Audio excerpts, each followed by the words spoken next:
Shalom saudaraku, salam damai sejahtera di dalam kasih Kristus. Berjumpa lagi dengan saya, Didi Juli. Kita akan belajar berapologetika bersama-sama di channel ini. Kali ini saya mau menanggapi sekumpulan mualaf. Kok sekumpulan mualaf ya? Apa ya bahasanya yang tepat ya? Ya pokoknya itulah. Ada mualaf yang kumpul-kumpul kemudian gibahin agama yang dulu. Jadi ya bukan mualaf lah kalau tidak kepo terus dengan agamanya yang dulu. Jadi belajar Alkitab itu setelah mualaf, bukan dulu menjadi Kristen. Jadi apa sih mereka bicarakan? Mari kita melihat video berikut ini.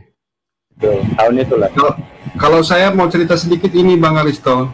Jadi waktu itu, waktu mulai bimbang, ada rasa berat meninggalkan Kristen waktu itu. Terus terang ada rasa berat meninggalkan Kristen. Kenapa gitu? Karena saya merasa Yesus itu dipukuli, dibunuh, disalibkan untuk aku, kok ku tinggalkan gitu. Pada saat itu juga teman saya waktu kuliah itu bilang, kamu tega meninggalkan Yesus gitu. Lalu kemudian saya redup lagi semangatnya untuk jadi muslim, jadi mualaf ya. Lalu kemudian kembali saya baca-baca lagi gitu tentang penyalipan. Dan kemudian dari situ saya tahu ternyata penyalipan itu mustahil terjadi gitu. Mustahil terjadi, benar-benar mustahil terjadi. Karena apa? Karena sebenarnya kita sedang menista Tuhan, berubah pikiran menjadi lebih buruk gitu. Sebenarnya ada banyak sekali topik yang mereka bahas dalam video ini. Karena setiap mualaf itu menyampaikan alasan mereka masing-masing menjadi mualaf. Tapi saya mau menanggapi satu saja yang ini menarik bagi saya. Dan kali ini saya tidak pakai Alkitab. Karena nanti kalau saya pakai Alkitab, dituduh Alkitab palsu, Alkitab sudah diubah-ubah, dan lain sebagainya kan. Nah, daripada mereka tidak percaya, kalau saya pakai Alkitab, saya mau pakai bukti literatur yang lain. Nah, kali ini penulisnya bukan orang Kristen, tapi orang Islam. Jadi saya mau pakai buku ini ya. Dialog Teologis Kristen Islam Mewujudkan Relasi Damai Antar Umat Beragama. Saya belinya di Tokopedia, silahkan dicari.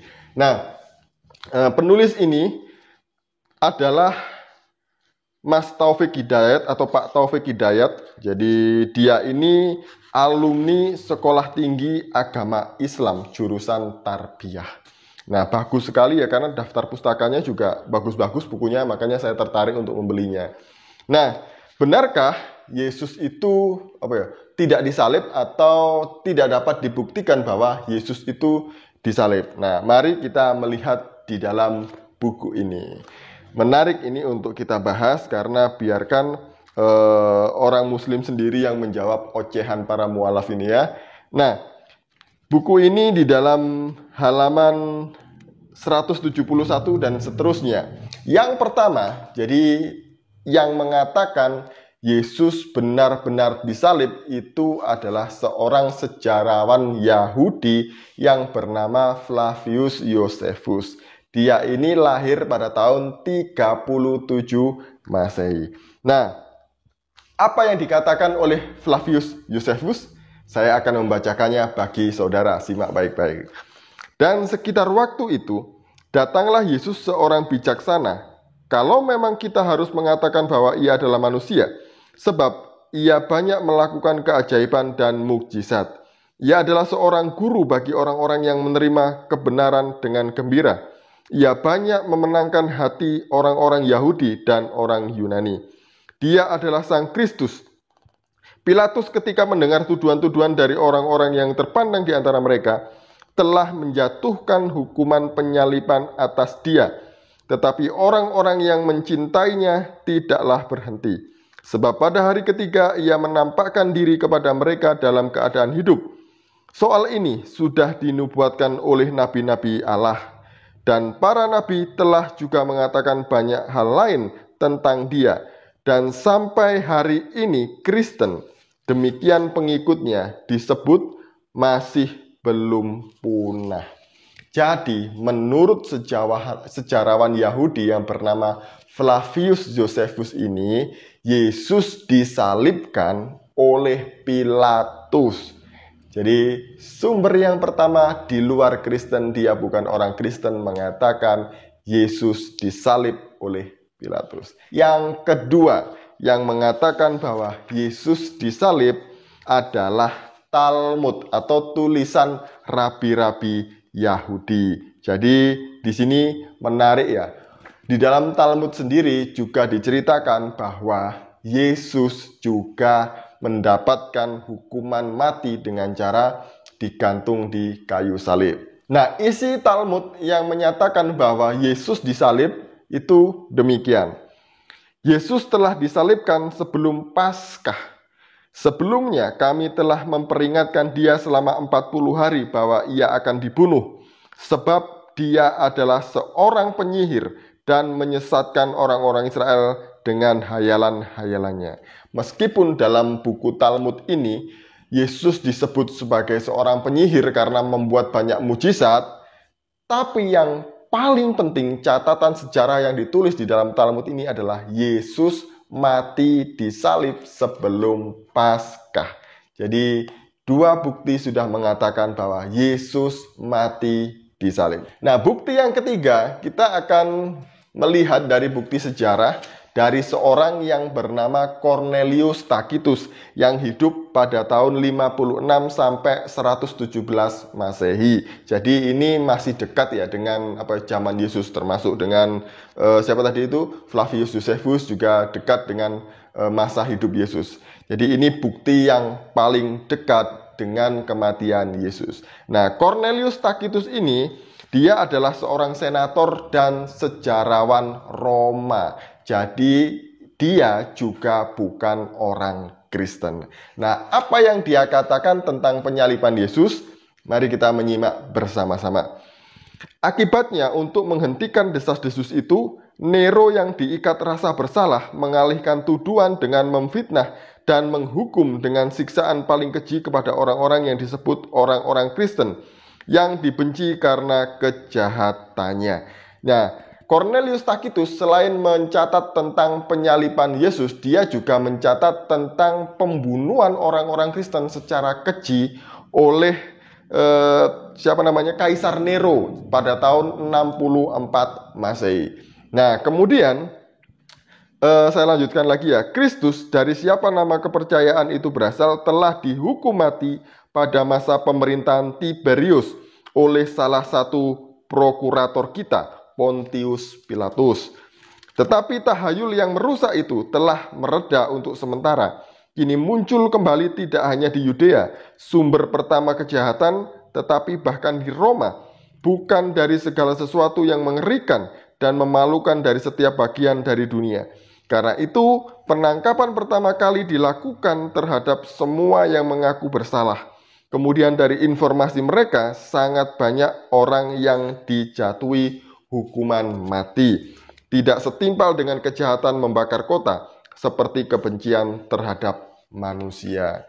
Jadi ini orang Romawi, sejarawan Roma, kemudian senator juga mencatat bahwa Yesus mati disalib. Jadi dia mendapatkan hukuman mati dari prokurator yang bernama Pontius Pilatus. Yang keempat adalah dari seorang filsuf Stoa yang bernama Maraben Serapion dari Syria. Jadi dia menulis surat kepada anaknya demikian.